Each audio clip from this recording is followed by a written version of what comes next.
Now, let us see the problem with vaccine supply.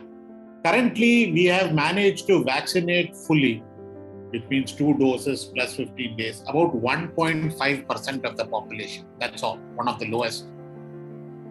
If you take even what 1 dose has been given, it's about 10% of the population.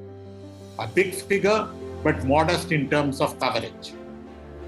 We need to cover at least 80 crore more people to be effective as a program, which means we need 160 crore vaccine doses.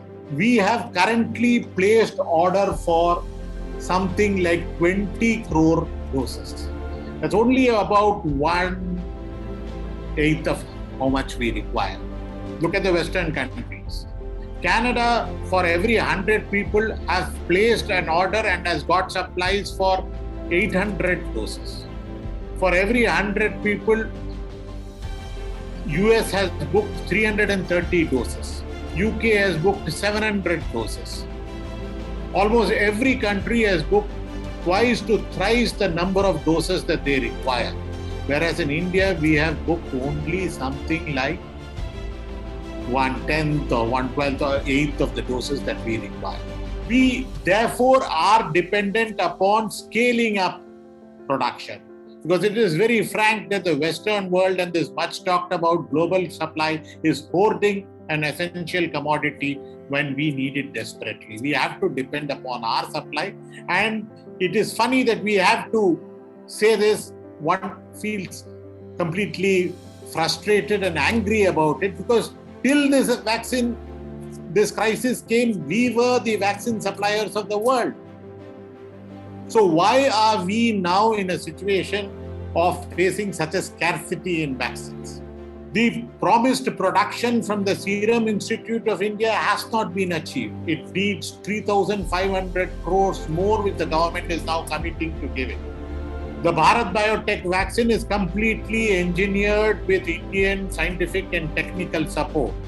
It is not voluntarily licensed like the Covishield vaccine, and it has been manufactured, but its production is also far short of requirement, and it has also asked for public financing for scaling up.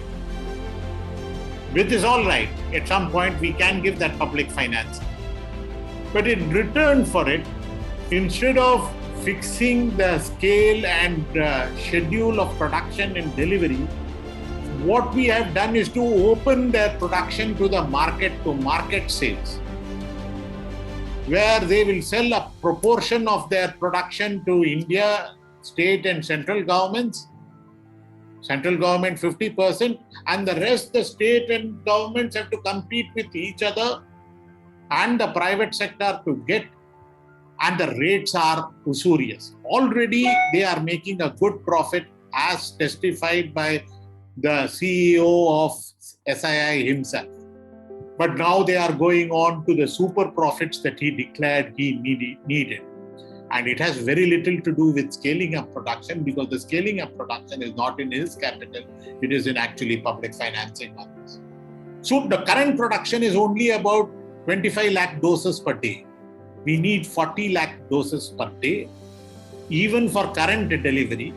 And to actually achieve vaccination within a year, we need to scale delivery up by 2 to 3 times. So we have gone in for imports.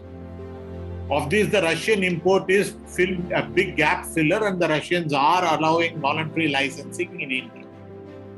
But the option before us was clearly to increase the number of manufacturers in India through issuing patents for them, permission for them to work the patent. There should be no problem with the Bharat Biotech patent, because that patent should have joint ownership of the government of India.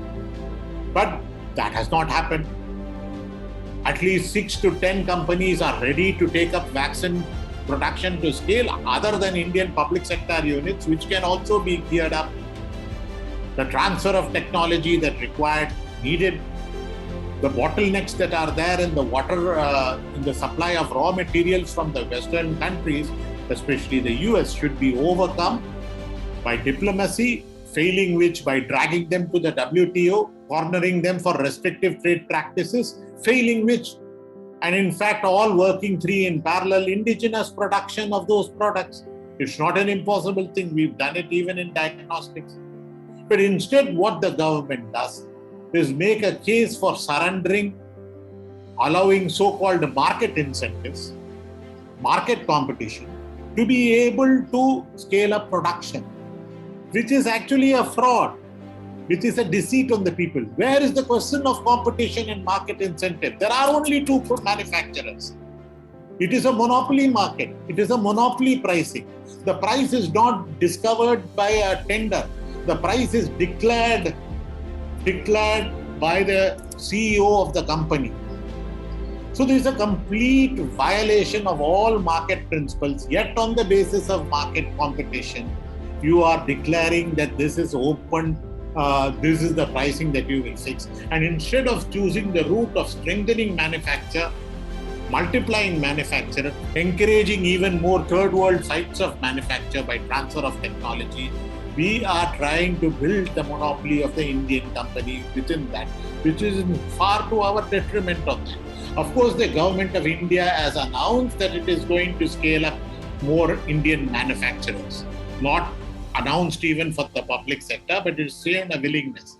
But look at its opening out to the private sector. Bharat Biotech is planning to charge 1,200 rupees per dose for its product in the private sector and 600 rupees for the government, which would be higher than what most of the countries are able to procure their vaccine for a completely publicly financed product.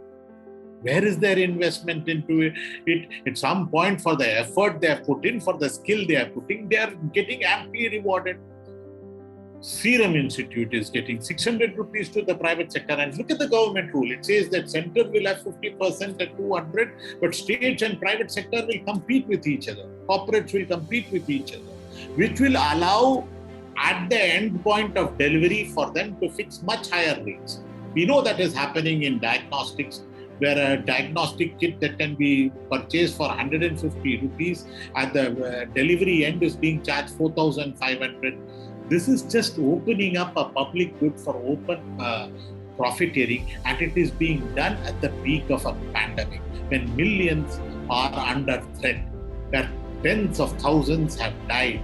What the government should do is to break the monopoly in manufacture, increase a much number of manufacturers, look at and challenge the global rules that come in the way, use compulsory licensing and other means at your disposal for doing this, allow market competition, or much better publicly regulated markets, which would mean that, like you are doing now, fix the rates, fix their profit margins, immensely make it public procurement and distribution to both public and private sector and fixed rates. Without doing this, we are never going to be able to reach our targets within any reasonable time. We are suffering under a second wave, but I assure you, with the certainty of anything we know in epidemiology, a third wave will follow. This already is too late to prevent a major loss in the second wave. But the way we are going, our vaccination schedule will not even be able to be in time to prevent the third wave. This is the sort of catastrophe that we are being led into now with the current vaccine policy.